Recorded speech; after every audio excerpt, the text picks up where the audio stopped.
We bootstrapped from there 0 to maybe 10 million in revenue in like 3 years, just running book drives. That was all we did. 3 or 4 million in profits. We're feeling really good about ourselves. Next year, Amazon changes its algorithm. Everyone is in the used book business is selling at a loss for 6 months to a year. We fought to do 0 in profits. We met the Solar City CEO back in 2013, Lyndon Reeve, pretty quickly after we did a 16 million round, a $25 million round, and then like a $40 million round. Elon approved some investments in the company. And how many companies are you running right now in the holding company? So let's see, 14. Mi raccomando, usa la rotella imposta interlingua per vedere l'intervista con l'audio originale. Lui è Xavier, imprenditore. Fin da ragazzo ha prima fondato un'azienda che vende libri e che ad oggi fattura ancora decine di milioni di dollari. Poi ha fondato un'altra azienda nel settore energetico che fattura centinaia di milioni di dollari, diventando tra l'altro amico dei cugini di Elon Musk, i fondatori di Solar City, e raccogliendo centinaia di milioni di dollari dagli investitori, ha poi venduto le sue quote in entrambe le aziende, creando Enduring Ventures, una holding company che, come scrivono sul sito, compra aziende, le fa crescere e le tiene in portafoglio, come fa Warren Buffett. Ad oggi hanno decine di business diversi che complessivamente fatturano centinaia di milioni. Xavier ormai è un esperto del business, del fare business. Finanza, acquisizioni, prestiti, cavilli, processi, le sa tutte. E per questo motivo sono andato a San Francisco a trovarlo per farmi raccontare la sua storia e farmi dare qualche consiglio. I started at really 10 years old. I started trying to make my own money. The first thing I did was mowing lawns. So I would charge people $10, $15 to mow their lawn every 2 weeks or so. And that was like in the suburbs? Yeah, it was in a small town in Minnesota where I grew up. And then I had this opportunity when I was 14. I had a tennis coach. I played a lot of tennis. I had this mini golf course and I was asking him about it. I was like, hey, can I like run it for the summer or something? He said, you know what? It's a problem for me. Every year we lose money on it because we just pay some kid to sit there. How about you run it? You've got to fix it up and you can keep 90% of whatever you make. Oh, so it was your first acquisition though? It was my first acquisition. So how did it go? It was really good. I look back, I made maybe like $2,000 or something, but That's like shit ton of money if you're 14. if you're 14 in a small town. And for me, like you can't even legally work in the US until you're like 15 or 16. I was really hungry to do any kind of work. And then we would run this promotion, one of my favorite promotions I've ever done. We would have these coupons you could peel off and it would say like a free can of soda or like a free little bag of chips. And the trick was you had to pay $1 to play a mini golf game.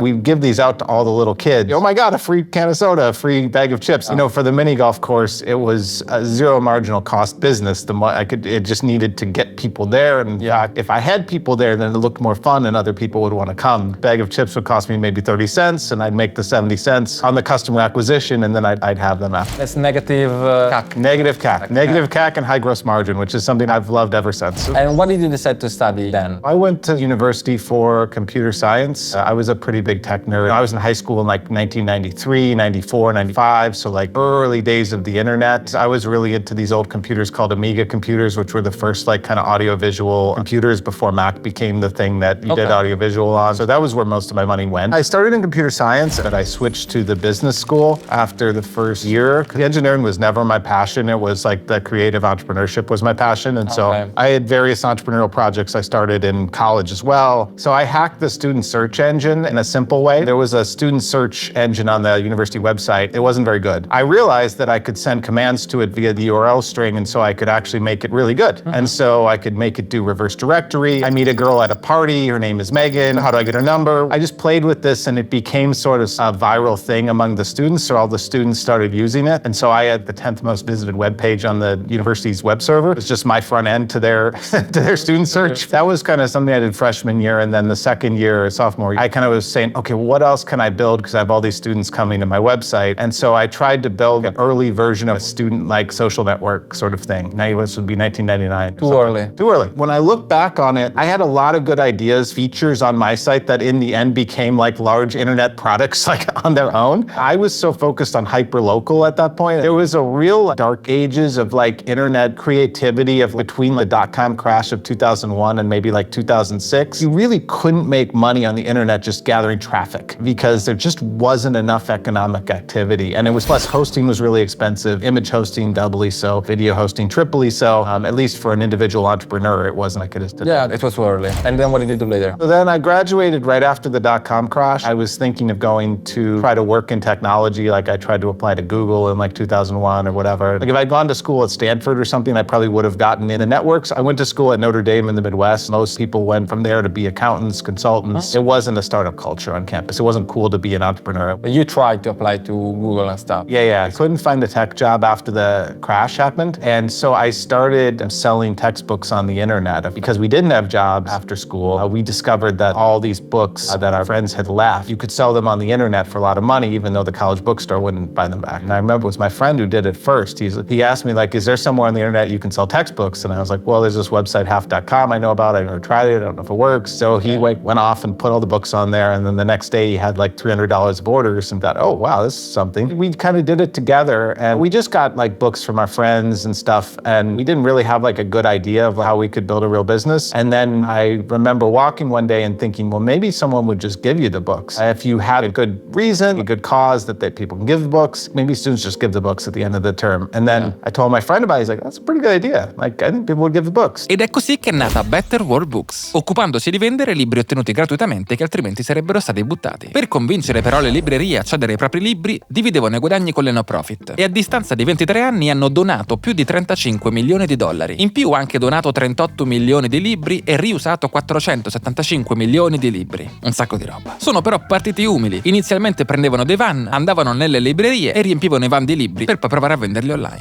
So we ran one book drive at Notre Dame. That was in 2002. We got 2,000 books and we spent the summer cataloging them. And then that was the year that Amazon opened its website to third-party sellers. So it was the first time you could sell as a third party on Amazon. So you sold the books on Amazon? So we got the books, put them on Amazon, and we shipped them. And how much did you make? First day of sales was like $5,000. Like we grossed like $20,000 in the first like book drive. Well, that was one campus. That was one book drive. There's a lot of campuses. It says like 4,000 campuses in the country. So like maybe if we did this at a bunch of campuses, this could turn into something. And so we just went after it, and we bootstrapped from there 0 to maybe 10 million in revenue in like 3 years, just running book drives. That was all we did. Okay, how do you do that? How did you manage to scale it to millions? And part of it was just hard work. Yeah. I probably picked up 20% of those books personally. We would just go in a cargo van. You know, we bought these old cargo vans for like $2,000, and we would buy them based on their weight rating. So because you needed to, like, books are really heavy, we would have to buy these like heavy duty vehicles that could haul maybe 2 tons of books or something. Who were giving the books to you? We would go really 2 ways. So one is we'd go talk to the college bookstores. Hey, we're working with this charity partner. And the deal was we would share the revenue with the charity partner, basically after expense. We've raised like tens of millions of dollars for charity with this like idea. All we ask is, can you put a box beside your desk, whatever books you don't buy, because in the US they sell the books and then they buy them back at the end of the term. But they don't buy them all. They only buy the ones they can sell the next year that they can predict demand. And so there's a big long tail of books they won't buy at all. There's also, whenever something goes, they have something called an old edition. So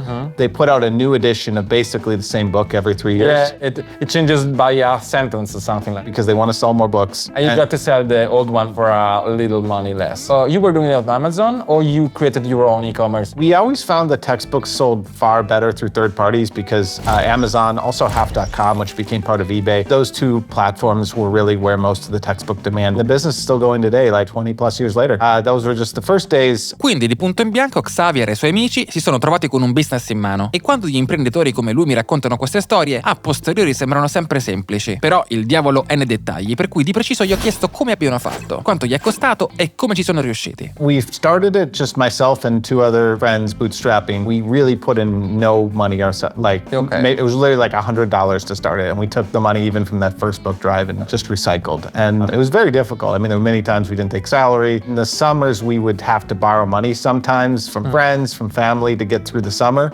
And then we'd pay them back. A little bit of leverage. We just needed to borrow the money to actually get the books. And we didn't want to sell off all the books in the summer when no one is in school because the prices are a lot lower. We had this problem with textbooks, which was that we only made money about 4 weeks out of the year. And the other... September, right? Yeah, September, January. We had this crazy spike. We had to hire all this temporary labor. We slept in the warehouse. And then you're unemployed. And then basically we have to cut down to the bare bones. We have to make it through the next time. So we went to libraries with a proposition that, hey, when you have extra books, either because people donate books to you or you take them off the shelf, send them all to us. We'll pay the shipping. We'll make it easy for you to send them to us. We'll sell them on consignment for you, and we'll give you part of the proceeds. What did you say? Oh, finally, it's working. You know, it felt like it was working really early on, even though we weren't getting money in our bank account. If anything, we were sort of delaying gratification too much. Like if I were myself today and I could go back to my early 20-something, I would say, look, I know you're not gonna believe me, but you need to just pay yourselves a 10% profit of this business every year in a dividend, in cash. And even if you grow a little slower, don't worry about it. That's sacred. Don't mess with that. We made one big mistake, which is we take outside funding in the business when we hit 16 million in revenue. So we had one round that was sort of structured like a venture funding round. Okay. It was $4 million. It wasn't a crazy amount in these days. It was like, let's run this for growth. And so it's more like you start spending money on these like expensive people who will promise growth. And the truth is the business kind of grew as the business grew is the best way I can say it. Like none of the money we actually spent on growth was that helpful actually growing the business. I've come to believe that businesses have like sort of natural growth rates that they are, and some of those can be really high. How much of the company did you lose through the venture capital fund? That was about a quarter of the business. The operative margin before structural costs, how much was that? Oh, I'd have to think. We were probably, let's say,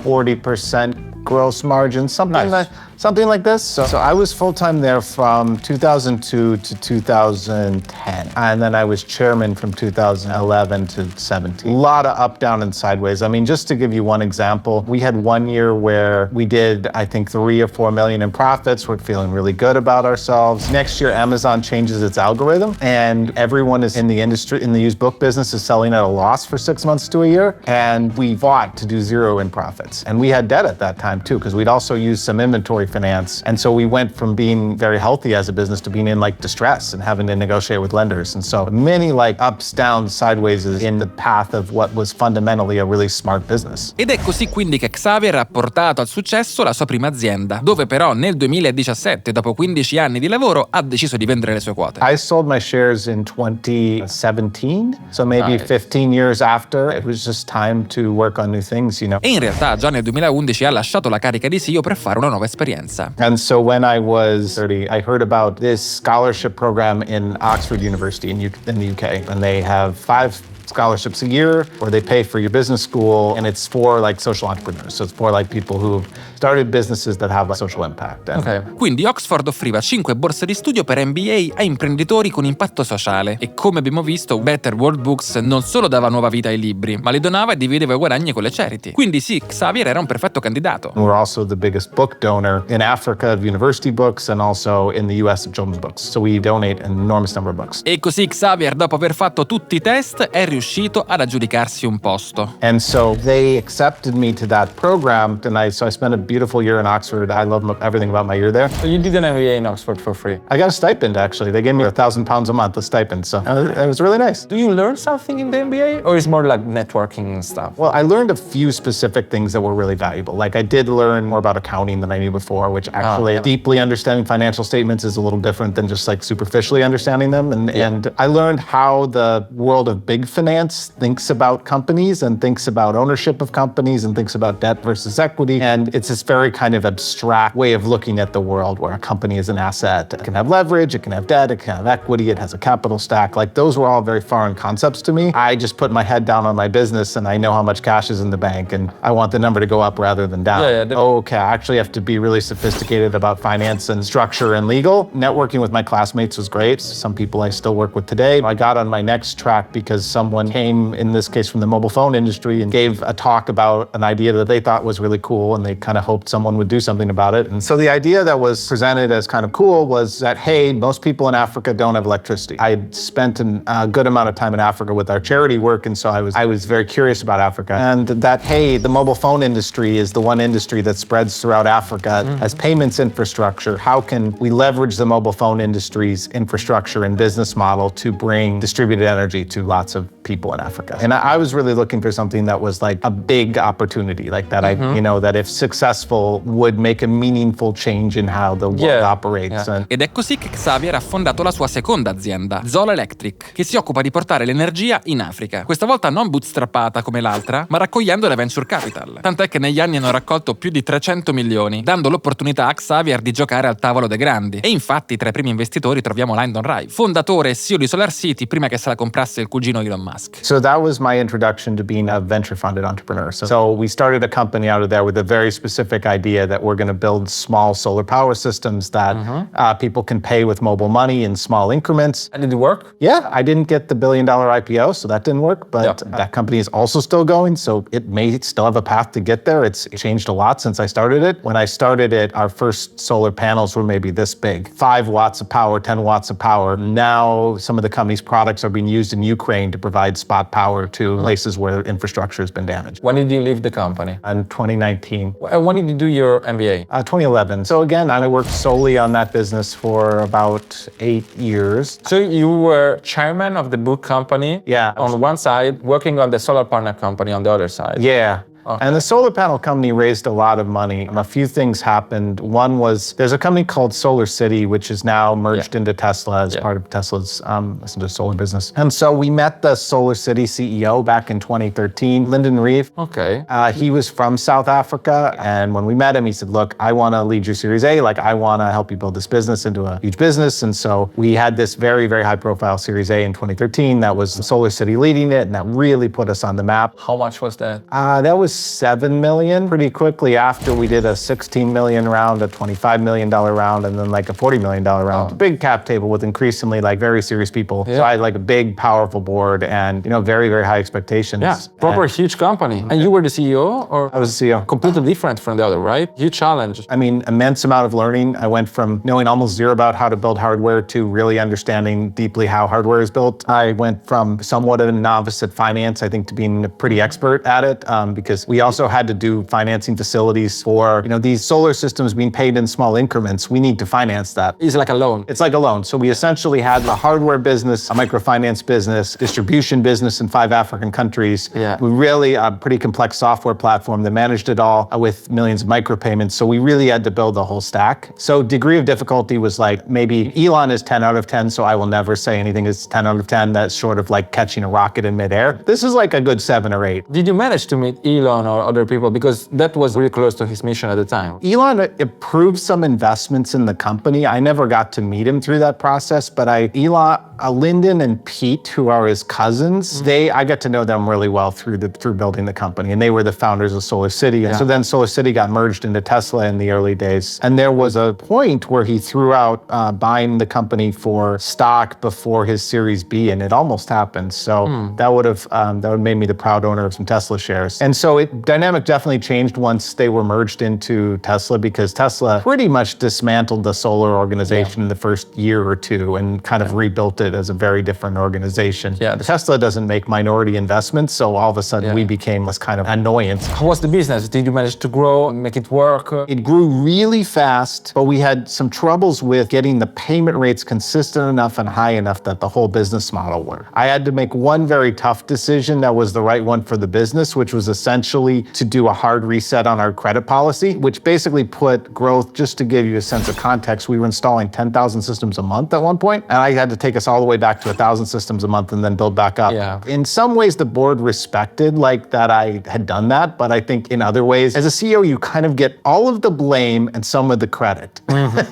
Quindi il business è cresciuto super velocemente, ma occupandosi di portare energia in Africa, permettendo di pagare i pannelli con pagamenti frazionati, non solo è un'azienda di pannelli e quindi hardware, ma è anche una società finanziaria che offre prestiti. Insomma, è un business complicato. E se da un lato più prestiti fornisci e più l'azienda cresce, dall'altro cresce anche il rischio di fallimento, se troppe persone non restituiscono i propri debiti. Ed è così che a un certo punto Xavier si è accorto di dover cambiare marcia, erogare meno prestiti e rallentare il ritmo di crescita, salvando così l'azienda ma anche diminuendone così il valore, in quanto queste aziende sono valutate tantissimo quando crescono a dismisura, e se poi la crescita diminuisce di velocità, la valutazione scende. Motivo per cui pensa che forse ha perso il treno per vendere l'azienda in tempo. Timing is a huge thing, right? Yeah. So if we had seen that SPAC market emerging right when we were doing 10,000 systems a month, we could have had this catapult effect, having access to institutional scale capital. And we were really built for that too. We had built all our financial systems in a way where we could go public and everything else. Ed è così che una volta ristrutturata l'azienda, Xavier, in completo burnout, ha deciso di ritirarsi e di passare il ruolo di CEO a Bill, staccandosi così anche da Zola Electric. The guy Bill running it since I stepped back is fantastic. It's funny. He's from the private equity world. We kind of switched places. It was really just, in some ways, it was time to pass the baton. Like it was more of a private equity scale business when I passed the baton rather than a like 0 to 1 startup. And so I was having less and less fun. And frankly, I was also slowly like killing myself because I was working extremely hard with 2 young children and like getting on a plane, every 2 to 4 weeks and flying around the world. And it was a lot. Burning yourself out. I burned myself out hard. So you did it. yeah, I did. I look back on it, it was pretty severe burnout. Nello stesso periodo in cui Xavier ha lasciato Zola Electric, ha anche venduto le sue shares di Better World Books, cambiando così completamente capitolo della propria vita e facendo tra l'altro 2 belle exit nello stesso momento. There was actually a pretty big transition point in my life that kind of connected to selling the shares in Better World Books as well. Totally transitioning out of the stuff I had started responsibly took like 2 or 3 years. It wasn't like something I could just Slow be like, process. guys, I'm out. But yeah. And would you say economically that was satisfying for you, that experience, or it was not satisfying? I definitely could have made more money during that time period doing something else. Okay. I think in terms of learnings, I can't imagine like having more learnings than I would have had in that time period, which in some ways directly translate into money I make today. So I would say it's like delayed gratification, but I got to play at a level most people don't get to play at. It's almost like That's a privilege. I didn't win the championship in the NBA, but like I got to play. And Yeah, and that gives you opportunity for later. Okay, so you burned yourself out. Yeah. You got out of the company. Yeah. What do you do later? So I decided I was going to do the lowest risk, simplest way to make money that I could find. Nice. A friend of mine who was also a little burned out by the venture game. And we also felt like things were getting a little crazy. This would have been like 2019. We kind of came to this conclusion. We thought that there was a bubble brewing in venture, which turned out to be true in like 20 and 21. Like one mentality would be try to ride that bubble, but we didn't. So we kind of said, hey, let's do the complete opposite. That everyone else is doing. Let's just focus on cash flow and go back to our roots, raise as little capital as possible, like buy cash flowing businesses. Part of the inspiration was looking at like the early days of Berkshire Hathaway, like not like Berkshire Hathaway now, which is a giant and owns all these insurance and energy companies. But wait, what was the thing they did way back? They had one cash flow business that was actually even a declining business, which was a textile mill. And they ran that in a very disciplined way, freed up some cash, eventually bought a bank in their case, and they sort of went from there. And so we looked at it and we grew to understand like how people buy small businesses and use SBA loans and other things. So our original pitch deck was we're gonna raise $2 million from friends and family. We believe that combined with our willingness to sign on SBA loans, we can buy about $15 million worth of businesses. E questa cosa, una volta scoppiata la bolla nel 2022, si è tradotta in una marea di aziende in difficoltà che erano ormai ingolfate di costi, ma con gli investitori che volevano tirare via i soldi. E questo era un terreno fertile perfetto per Sieva e Xavier di comprare business in difficoltà da ristrutturare e portare a profitto. Insomma, come dice Warren Buffett, comprare a sconto. E tra l'altro, per comprare, sfruttare dei prestiti dello Stato chiamati SBA loans. SBA is a US agency called the Small Business Administration. It's a very cool program. I don't know of an equivalent in Europe. In some ways, the prices for small businesses in Europe are so much lower because of that. Yeah. So that creates its own opportunity. But in the US, believe it or not, I can sign my name on a up to $5 million loan, and I only have to put down between 5 and 10% of the purchase price to own a business. You studied Warren Buffett before doing that, right? Yeah. This guy is like given us a very clear playbook over his life, how he made a lot of money. Yeah. And he did it by having a holding company so he could recycle the cash flows, and he was able to find cash flowing businesses, but then he didn't just reinvest the cash from that business in that business. Yeah. So if he'd reinvested all his textile cash flows into the textile business, he'd be bankrupt today. That was this fundamental genius, was he'd take the cash flows from businesses with low opportunity to reinvest and then put it into businesses with Is the intersection between investing and doing business. And he really is great at both. How did you learn the technique? We read a couple books. There's only a couple really good books on this topic. There's one that Harvard Business Review put out called Buying a Small Business that is classic on this. And then there's one other one called, I think, Buy Then Build that was a little more growth oriented. So what was the business that you buy? Well, the first one we bought, we didn't use an SBA loan. It was seller financed. It broke a lot of the rules, and maybe that can point to what we're doing today. The first business was a business called Up Counsel, and this is a marketplace where small businesses and entrepreneurs can find an independent lawyer. And the independent lawyer is usually just as good as the big firm, but often they're 1/3 of the price because there's no big firm overhead. Just work straight with them. It was a good platform. I'd used it a lot as an entrepreneur. I knew one of the founders, and all of a sudden they had emailed us, and this was also the first week of COVID where everyone went crazy, had said, hey, we're shutting down our business. And basically their investors wouldn't fund the company anymore. They tried to sell it. They couldn't get a price they wanted. And LinkedIn did an acqui-hire. So LinkedIn basically bought the team. But LinkedIn didn't want to bother running the marketplace. They had other ideas. So they left the product. And the product was doing millions of dollars, $3 million in revenue or something. Nice. Left it there. Because I understood from my previous business, I now understood the mentality of venture capitalists extremely well. My thought was two things. One was if the board was given an offer that was higher than zero, they would almost certainly take it because they have the fiduciary duty. Number two is I can actually take care of these founders in this deal because I can set up a deal that they will be very excited about because they thought they were wiped out completely.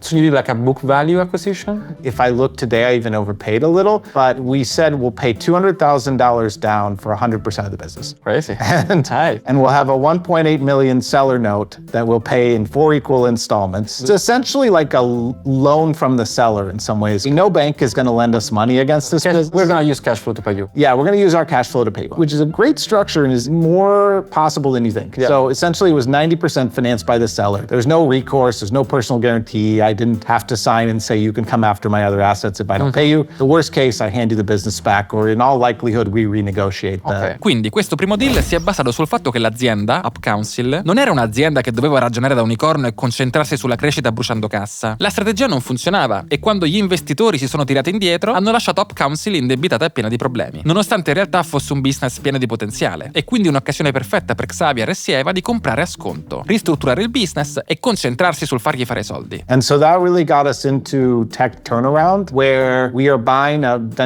company that was formerly venture-backed that has real revenue, but our mentality is fundamentally different to run it for cash flow first and growth second. We still want a growth strategy, but it's going to be a patient one, a slow one, and we won't compromise the cash flow for it. For the first 3 months, I ran the business because who else was there? Yeah. There was one really interesting thing we did that I'm still proud of. We made all the venture capitalists convert to common stock and dilute themselves so that when the payments from the seller notes came in, basically the founders got half and the VCs got half. That ended up putting like $1 million in the founders' pockets. Nice. So they were otherwise completely wiped out. I was really proud of that because it really motivated the founders to pitch in and make sure that we got this thing pointing in the right direction. How did you manage to make the business work? Number one is we just had to get into it, and see what we thought was working and what wasn't. One thing they were not very good at was collecting their bills. My co-founder changed his LinkedIn to CFO of Up Council and then started being the absolute most antagonistic debt collector. And we actually paid ourselves back that $200,000 that we put down for the business like 3 weeks later, just collecting the bills. So we said, okay, we'll collect the bills, we dividend that out, we don't have anything at risk. Let's play like we don't have anything to lose. So then the other thing we did was we saw that the marketplace was like a leaky bucket. So I meet a lawyer on there, they do a good job. I just call them up directly next time. Yeah. Marketplace doesn't get its cut. Happens all the time. Yeah, so we changed it to a subscription model for the lawyers where we said, look, if you want any clients from this platform, this platform brings you good clients, you have to subscribe for a year and you have to pay us every, pretty good amount every month. If you do that, you'll be one of the featured lawyers on the platform. You still have to compete and win business, but we'll have a limited number of spots. You added the business model. Yeah, so we did change the business model, found someone to come in and run the business who had run a Y Combinator startup before, and she was not doing anything other than consulting at that time. And so, you hired a CEO. Yes. How do you do that? Did you give her equity? She did get some equity in it. Now hired maybe 20 CEOs. What I've learned is you've got to find someone who knows enough that they're not starting from zero. So they have to have shown you at some point in the past that they managed the actual operations of something kind of like what you're doing. Yeah, they've been successful in something. But they haven't had that shot to be the number one. And that's what they're hungry for. They're hungry for the shot to be the number one. They're hungry to build their own vision, and they're hungry to have some upside, whether that is in the equity or whether that's in a profit share or whatever. In my mind, buying a business is something really slow. How do you manage now to have bought so many companies? How did you scale it? What we ended up finding as we scaled was the limiting factor was really finding really good managers of businesses. That's the bottleneck. That's the bottleneck. And actually, it's not the money, it's not the deals, it's not anything else, it's people. And so once we can find the people, and let me just give you an example of this, actually some Italian guy guys out of Miami. We bought into their hotel management company. They found a way to dramatically improve the profits of small hotels. And they took over management of one, then the next, and the next, every time the profits double. And so I said, wow, this is really cool. So we bought a share, essentially a partnership share with them in that business, and then said, hey, what we can bring is we know how to grow businesses, so we're gonna help think about how can we do this at a lot more locations. Also, how do we bring like the rigor, like the financial management, like we have a board meeting every month. These guys are so heads down and operational, they get bored in the board meeting. So now they've got the board meeting down to like 35 minutes because they're just like, hey guys, we're still making money. You got your dividend, we're back to work. Yeah. They're really, really good. And so what we've done is we've helped grow that business, and now we started buying hotels. Per capirci, Xavier mi sta dicendo che il vero limite quando vuoi comprare varie aziende sono le persone, perché i soldi li trovi, le competenze anche, però per ogni azienda che compri hai bisogno di qualcuno che la guidi, non puoi fare tutto tu. Motivo per cui per loro le persone sono importantissime, e quando per esempio hanno trovato questi imprenditori molto forti con gli hotel, hanno deciso di fare un accordo con loro in modo da poter comprare hotel e farli gestire a loro. Insomma, il fatto di averli conosciuti gli ha sbloccato tutta una serie di investimenti che non avrebbero potuto fare. Potete immaginare però che in tutto questo meccanismo la cosa più difficile da gestire sono proprio le persone e gli incentivi. Come fai a fare in modo che le persone che guidano le tue aziende rimangano nel business e lo facciano bene? So we really made a partnership with them, and there we actually are all pass-through partners. So when the business has cash flow every month, it doesn't hold it, it just pays it out to its partners. It's like the model from Basecamp, right? They have profits and they just distribute that everything, right? I really love that model. We have a number of businesses that do that now, where they just distribute every month, and we try to get everyone in that mindset. Yeah. Sometimes we even have to train our managers who are incentivized. In this way, incentives are really right put. Exactly. These guys don't even take salary from the business. This is the money they use to live their life. And when we reviewed all our businesses, we review every business monthly, and one of the metrics we use is incentive alignment. This one we're 10 out of 10. Quindi, per allineare gli incentivi per bene, un modello che usano è quello di distribuire ogni mese i profitti dell'azienda, come se fosse uno stipendio. Un modello molto semplice ed efficace che incentiva tutti i soci a concentrarsi sul profitto. Ed è un modello possibile solo nei cash flow business, che fanno soldi fin da subito. Not everyone's in a position where they can cut their salary to zero and only get distributions, but that's 70%, 50%. Yeah, exactly. We like monthly because you feel it monthly. You actually see the money hit your bank account every month. We see the money. So you distribute profits monthly? Yeah, like clockwork. Nice. Does that give you enough room to balance your finances? We'll sometimes keep a small reserve, a little bit of liquidity, but as little as possible. And we'll also say, you know what, we can all reinvest. If we ever need to reach in our pocket, we can reinvest. But just leaving the money here. So you bought your first company. Yeah. How long did you have to wait after your second company? And where did you find the money? It's a good question. We moved pretty quickly in 2020 and 2021, in part because we were just home, nothing else to do, so we just put our heads down and worked. And also there was just a lot of, I would say, just disruption is the best way I could say it. And so it was a chaotic environment, and a chaotic environment is good. Full of opportunities. Good for you, someone to be opportunistic. And so we bought a swimming pool construction company. So our equation was really threefold. One is who's gonna run it, and we don't know who's gonna run it, we better figure that out. Number two is what's the price, and is there a big margin of safety? You know, can we, even if things don't go as well as we think, are we gonna lose money? And then three is how do we finance it? Do we need to raise equity investment in this specific company? Do we have a lender willing to lend? Ideally, we would like to put up as little of our money as possible to buy the business, and we've had some deals where we've put up no money of our own to buy the business, or $1. So it really... How do you buy a company putting $1? The company we bought for $1 lost $10 million the year before we bought it. Also, you saved it. You inherited some debt. Well, in that one, we actually didn't. That one was very interesting. I'd heard about people doing deals like this, but I'd never thought I'd actually get one. Actually, just a good company at its core that had been so bloated and just run with this like growth mentality, but not like a well-executed growth mentality. Just like the whole company became about hiring more people. You know, that was the focus. No one was looking at the P&L. Everyone was just like, oh, we're going to build this team and this team and this team and this team. And, you know, and truth be told, the business didn't grow. The business actually like shrank a little bit. So the funder cut it off. That's usually the trigger point. In this case, it was a family office, cut off the funding. Said no more. Sorry. It was a venture-backed company. It was actually run like a venture-backed company, but it was just one family office dumping money into it. And then they said, enough's enough. Yeah, let's stop doing that. In that case, they didn't do the hard thing, which was lay off most of the team to like get the business profitable. It's the first thing you do, right? Right. We didn't have a choice. We couldn't even wait in this one. Literally our introduction call, this was the only time I've ever had to do this in the introduction call, was to say, okay, hey guys, we just bought the company. Half of you are fired. Good news, bad news. That was pretty brutal. I don't like doing that, but I also frankly look at the jobs we did save and like the customers that we serve today. And it's like, oh, well, that clearly that was actually better. So you bought the business for $1 because they wanted to get rid of it? Yeah. Okay. And they didn't know how to run it. And so the special thing we brought to the table was we know how to run these turnarounds. We know what sort of mentality the person running it needs to have. We know what sort of financial rules we need to put around it. We know what sort of incentives we need to have. Okay. And we're getting better at that all the time. But in that case, what made us say, yes, we'll take this on, there was the company had been formed by 2 acquisitions. One of the founders was still there with his kind of core team that had come in the acquisition. And that was maybe like 20 people. And so you kept them. Yeah, so we basically just said, hey, we just keep that team. And you run everything? Yeah, you run everything? yeah, makes sense. Yeah. And how many companies are you running right now in the holding company? How many you have majority or relative majority, and how many are mostly investment?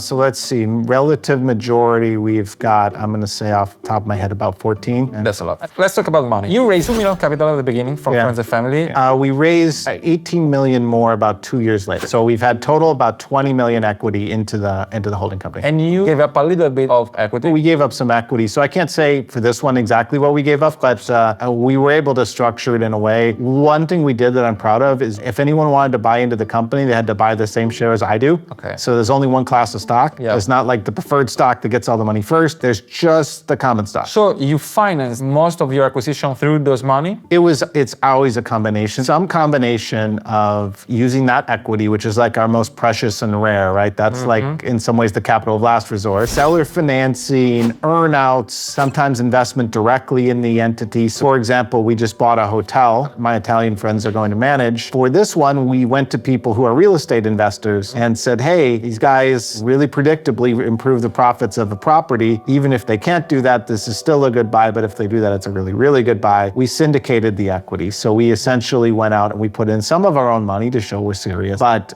the equity to buy that property was largely syndicated from people who want to own part of a hotel. For that single property? For that single property. The dilutive capital at the holding company is the most expensive if we're successful. Yeah. Some of our companies, I mean, just to give you an example, we had one company we bought out of bankruptcy for $100,000, restarted it, and it's raised $3.6 million in venture capital and angel investments since we restarted it. So we were able to take that initial risk and then a little bit of startup risk with our capital, get it to the point where people would want to invest in it because it's a good idea, and then let it go. So you let it go? Well, no, you let it run. We don't worry about majority control of that company because we know it needs to raise capital to get to scale. Quindi Enduring Ventures ha raccolto 20 milioni, ad una valutazione che non so, ma suppongo che Xavier e Sieva abbiano ancora la fetta principale. Questi 20 milioni sono liquidità sacra da usare solo come ultima risorsa. Per finanziare le acquisizioni, prima attingono a prestiti, idealmente direttamente dal venditore, come nel primo esempio, oppure SBA loans, cioè i prestiti dello Stato, oppure possono anche fare dei club deal, come fanno nel caso delle operazioni immobiliari, cioè coinvolgono altri investitori. Quindi il loro cash vero e proprio viene usato solo se strettamente necessario, e la loro specialità sta proprio nel trovare tutte quelle opportunità di business che l'azienda è disposta a vendere a poco, a patto che loro riescono a fare un bel turnaround e rimetterla in profitto. I understand that you keep a lot of money in the bank? Yeah. Okay, so that's the liquidity is very important. I don't want to ever be at risk. We never guarantee something by the parent. We have to take a loan to buy a business. The parent company never signs down the debt. That's very, very important to us. So it's like, okay, worst case, you never know if a business is going to go wrong, and you never know why it's going to go wrong. And what you want to do is say, if one goes wrong, can't take down everything else. And we've got to have the discipline of that. Ok, il dubbio che ora è, ma quindi cosa deve fare Xavier durante la sua giornata? Il business sembra complicato, cosa fa per gestire tutte queste aziende? What I tend to do is the most complex legal structuring, deal structuring, negotiating. When it's super complex and there's a lot of moving parts, that's sort of like everyone on the team looks to me as figure this out. And I'm also the most experienced business operator of our team. So like people tend to look at me if like there's an especially difficult situation with an employee or something like this. Yeah, if the business doesn't go well. Yeah, so I get some shit I have to deal with like every few weeks. Like you try to make it less and less. And and then a big part of the work is the continuous refinement and incentive alignment of every actor in the system. If our incentives are perfectly aligned and you're a capable person, then in theory, you shouldn't have to call me very much. Okay, I would think the best strategy is to acquire bigger and bigger companies so you don't have to deal so many humans, right? Some cases, yes, some cases, no. I think that there's more and more competition for larger companies. And less opportunities. And so there's less opportunities to do kind of deep value. When we see private equity firms bidding on a company, we typically run away because you're going to pay overpriced. Yeah, we're going to pay private equity prices. So what's the sweet spot? Big enough, but not too much? I think our sweet spot would be like something doing like 10 or 20 million in revenue, let's say, especially if it has some turnaround background characteristic or some complexity. Those are the ones we really like. Quindi le aziende ideali per Enduring Ventures non sono troppo piccole perché altrimenti il gioco non vale la candela, ma neanche troppo grandi perché altrimenti si entra nella partita dei private equity e le valutazioni salgono, mentre come dicevamo loro vogliono comprare a sconto e questo lo ottengono in quelle aziende che potenzialmente possono diventare grandi ma sono bloccate per una gestione sbagliata. Anche sul sito l'hanno scritto, non abbiamo problemi a comprare aziende in difficoltà. Our favorite situations are where spending culture has been built around using other people's money, Frugality. and then other people's money